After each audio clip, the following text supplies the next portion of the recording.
তোমালোক সকলোকে আমাৰ পঢ়াশালী অনলাইন ক্লাছলৈ স্বাগতম জনাইছো। আমাৰ আগতৰ ভিডিঅ'ত তোমালোকে জ্যামিতিক ক্ষেত্ৰৰ কালি বা ক্ষেত্ৰফলৰ সম্পৰ্কে এটি ধাৰণা লাভ কৰিবলৈ সক্ষম হৈছা। আজি আমি জ্যামিতিক ক্ষেত্ৰসমূহৰ পৰিসীমা এই পৰিসীমাৰ এটি ধাৰণা দিবলৈ চেষ্টা কৰিম।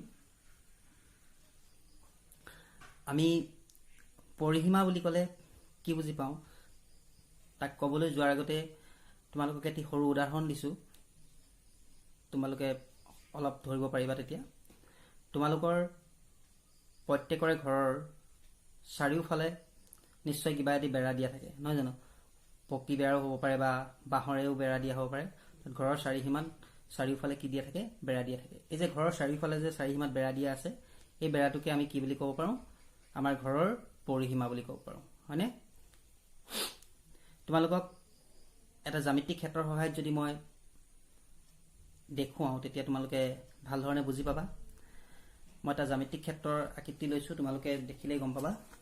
এইটো এটা জ্যামিতিক আকৃতি, তোমালোকে দেখিলেই গম পাবা। এইটো এটা আয়তৰ আকৃতি হৈছে, নহয় জানো? এইটো এটা আয়তৰ আকৃতি।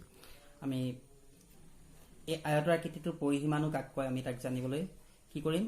মই এডাল ৰছী ল'ম, এডাল দীঘল ৰছী লৈছোঁ, দেখিছা? এডাল দীঘল ৰছী লৈছোঁ। এই ৰছীডালেৰে কি কৰিম? এই জ্যামিতিক ক্ষেত্ৰটোৰ চাৰিওফালে মই এটা ঘেৰ দিম। এনেকৈ মই আৰম্ভ কৰিম। এনেকৈ আমি চাৰিওফালে এনেকৈ ঘেৰ দিছোঁ, দেখিছা? চাৰিওফালে ঘেৰ দিছোঁ।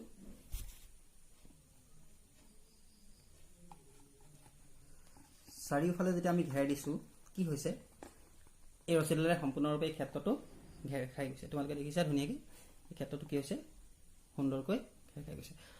অৰ্থাৎ এই আয়তটোৰ এই ৰছীডালেই হ'ব ইয়াৰ পৰিসীমা। আমি এই ৰছীডাল যদি যোগ কৰোঁ, এডাল স্কেলৰ সহায়ত যদি আমি যোগ কৰোঁ, এনেকৈ যদি আমি যোগ কৰোঁ, এই ৰছীডাল যদি আমি যোগ কৰি দিওঁ,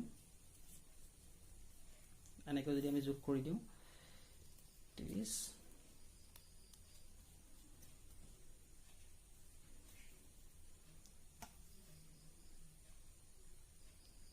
20, 50, অৰ্থাৎ এই ক্ষেত্ৰটোৰ আমি 50 চেণ্টিমিটাৰ ইয়াৰ পৰিসীমা আমি পাইছোঁ। অৰ্থাৎ এই ক্ষেত্ৰটোৰ চাৰিওফালৰ আমি জোখটো পাইছোঁ।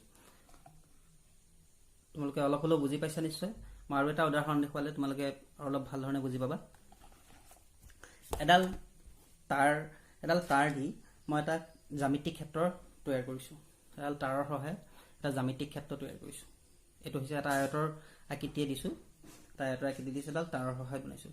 এতিয়া এই আয়তটোৰ আমি পৰিসীমা বুলি ক'লে কি বুজি পাম?